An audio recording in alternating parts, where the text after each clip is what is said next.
Hi, it's Xavier. Welcome to my bonsai retreat, and guess what? Finally, the oaks are just about ready to repot. As you know from last year, I got this fantastic pot from Angie's Pots at Doncaster, and you'll see it in a minute. So we're going to be taking out of this plastic training thing. We're going to take Mr. So Leopard never changes its spots, and Mr. Rock out of the way. I already know from last year what the roots are like. Probably we could sit in this for another 2 years, but it's time to get into a decent pot. And if you don't know what that pot looks like, you can either go back and have a look at my Doncaster boot fair video, or you can wait. Anyway, let's get this out, shall we? Now, the one thing I've learnt very quickly over the years, I've put a lot of forests together, or group plantings, and when you've had them together for a while, the one thing you don't want to be doing is looking to separate the individual trees. So hopefully this will all come out as one great big mat. So I am looking at potentially dropping these 4 trees on this side to a lower plane and having some sort of escarpment or something just to give a little bit more interest. But even if I don't do, the actual basic layout of that forest, I think it's pretty good. So I've already saved you the hassle and time of me weeding off a little bit of the top section. But all I am going to do is just rake off the top a little bit. I do want to get the surface weeds off, but I also want to have a look, and there's a lot of surface roots here. I'm going to be removing a few of those. But the main thing here is to keep this together, probably remove about half of what's on the bottom there. I could use a wall scraper and just cut straight down. What I'm actually going to do is just take a bit of the soil out. Got a lovely, we've certainly got a lovely set of roots developing. I'm going to start working on that. And yes, we've done loads of repot videos. Oaks are always the last and generally the least interested from everyone out there in the places where it counts. So I'll come back to you probably when I've got this a lot more resolved and we can see just how the roots are. Now, there's no secret method to this. It's just working your way around slowly and just trying to untangle your roots, see what's going. At this stage, I just want to drop the level, scrape around here. We've got surface roots there. I'll go away and remove these a little bit later.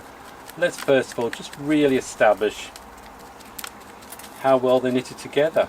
It's actually quite damp, so, and I can see that the grit I used here was quite a small, can't remember what I bought, but I thought if I got a finer grit or a finer whatever it is, it would be better for bonsai, because I thought small and all that, but I was wrong, of course. You can see how wet that is. That's not a good environment for healthy root growth. The fact that I can hold it like this means it has knitted together beautifully. I mean, this selection of trees was part of probably, I think it was 35 group that was in a planting box that I got from Leather Kanga. He's down my way, but I got it off eBay along with a couple of jades actually, and I picked these up back in, might have even been 2017, 2018, but either way it was an absolute bargain. He was really good value. I don't think I paid any more than £20 for the set, and all I've done is thinned it down a bit, to be fair. This is the first time I'm really doing something properly with the roots, and I think looking at that I'm going to be able to reduce it by about a half.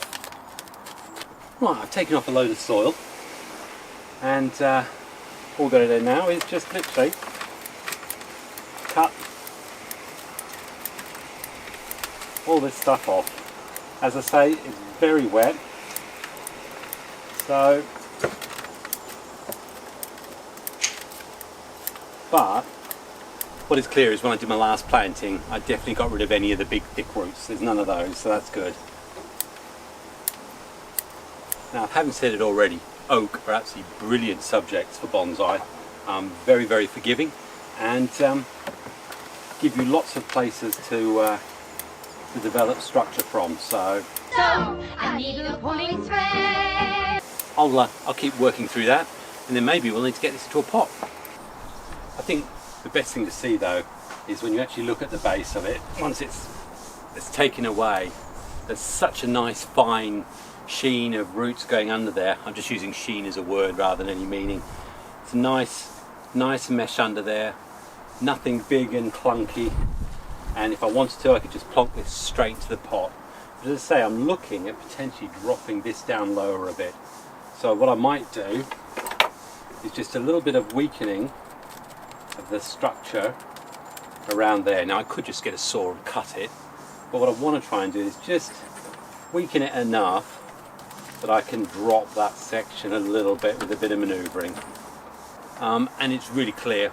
Again, soggy soil in the bottom third of the pot, which is what you'd expect if it's poor draining. It's a good thing I've got it out. So we're ready for the pot. Here it is. Absolutely love it. As I say, it's picked up from Doncaster. Okay, well I haven't been able to actually drop these down because of the number of big roots are going across, but I have opened up a dip here, so I may put something in there. But all I'm doing now is sorting out where I've got some bigger roots, take them away from the surface, just clean up this top here. Roots that I want to get threaded nicely down into the new soil. And for those of you who haven't guessed, it's Saturday, it's great weather, and quite rightly people are out there doing all the stuff they need to do, so there may be some sound issues, but not to worry. Now I find out really easy on repots, never much of a problem, so I'm more than happy with how this is going. Obviously you do want to make sure you don't let anything dry out. Big heavy, got a great big heavy one here I'm going to remove.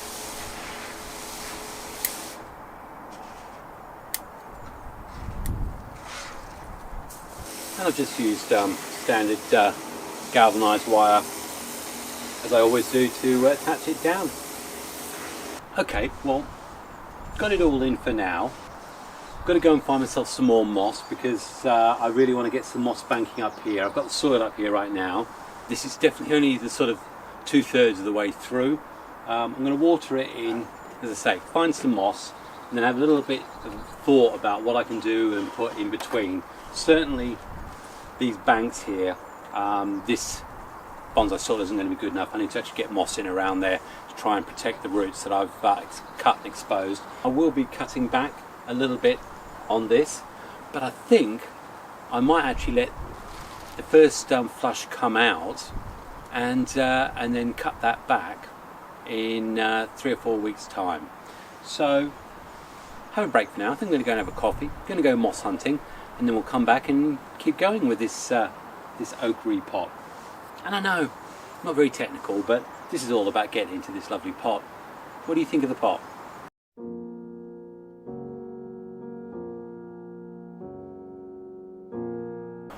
Right, well it's been 5 days since my last camera broke, and thankfully there's been a lot of rain, but I have had to crack on, and you'll notice here that I've done quite a bit of mossing here.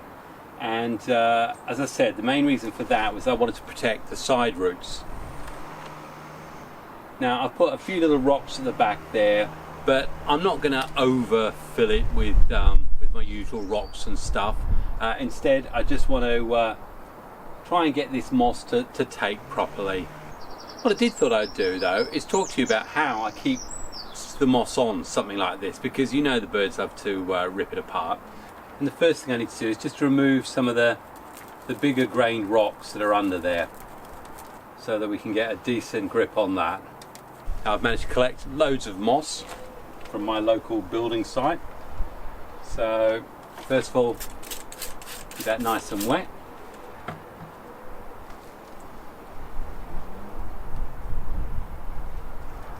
And the other thing that's very important to do with moss is just make sure that if you've got any little weeds in it, just take those weeds out.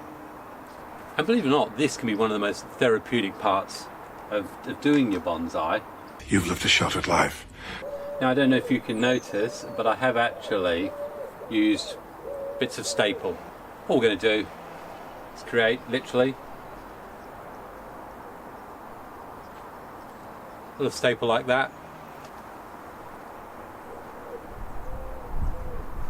and then push it nice and firmly into the moss.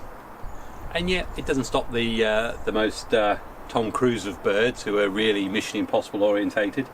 But the other main reason, of course, is it's on a slope, so you want to keep it as closely in contact with the soil as possible, so that that moss will have a chance to actually interact and eventually grip. So there you go. So that's the rest of the moss done. We've got our little figure back in there. We've got the grass all stapled down, or the moss all stapled down. Gives a much more undulating, textured look to it.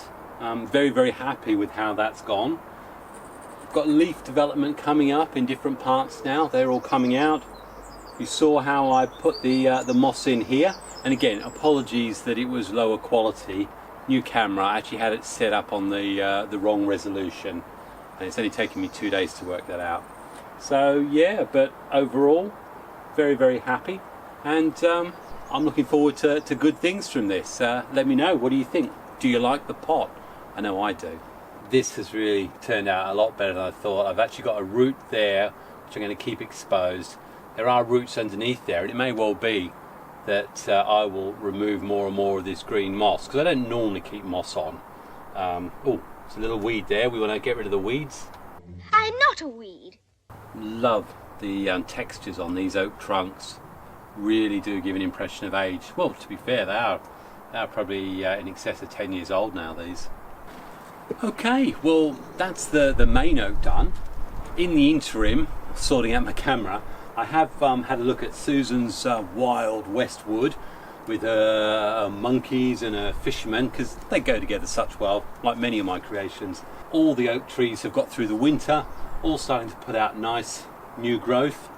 I had a load of moss left, so I thought, you know what, let's moss this thing up.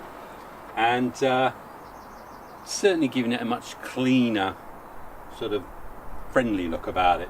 So very, very young in making. You've got a combination of ages, certainly between sort of 4 and 7 years of these, and they came from the same batch that you've just seen from the bigger forest. They were ones I separated a lot earlier and literally chopped them in half. So I'm very intrigued to see how this grows. I can imagine this getting a nice big canopy up here, but all I really need to do, apart from tidy up the surface where I cut some roots, I cut a lot of lower stuff off, and I'm going to let the tops go.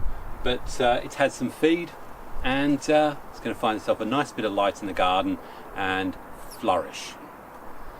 But I have got a pretty exciting project which I started off last year, which I'm sure you're going to enjoy seeing more from my oaks. So quickly, I'll tell you about that. Really, really, really love how that's come out. Firstly, I've got quite a number of sort of 7, 8, 9-year-old Yamadori oaks, great big thick trunks on them. And in fact, as Jason Hanrahan of the Bonsai Garden says, age hard to determine, and does it really matter? What matters about these is the bark look really good, but there's some nice basic structure starting to develop. This one's going to come out and get repotted, so I'll be showing you a couple of those repots. But more importantly, you know that I had the last march of the Bonsai Larch Ents started last year. How about I do it with some oaks as well? So we'll have oak, hawthorn and larch within this Fangorn Forest, Lord of the Rings inspired scene that I'm going to build. Not a lot I can show you with the larch and the hawthorn, but certainly I found 3 or 4 oaks which I think have got some lovely legs. What am I going to do? We've got some arms, I think, here, and maybe that could be a head, but yeah, certainly a sort of scary sort of end. So if you think you're going to like Lord of the Rings inspired Bonsai Ents, then you need to hit notifications so you know when that comes out. I imagine it's going to be in another week or so. And if you like my content, clearly big thumbs up, I'd appreciate that. And if you haven't subscribed, again, humbly ask you to do so. And if you do think anyone else might enjoy or find some of this exciting, I'm sure that's not quite the right word, then share it. But otherwise, I'm Xavier in the Bonsai Retreat. enjoying spring now that we're about to hit a heat wave. Apparently we are going to have temperatures soaring into the 20 degrees. They really have changed their terminology for cold and hot these days. Everything seems to be extremes. We've always had 20 degrees at this time of the year. Anyway, enough of that. All the best, happy bonsai and God bless. Cheers.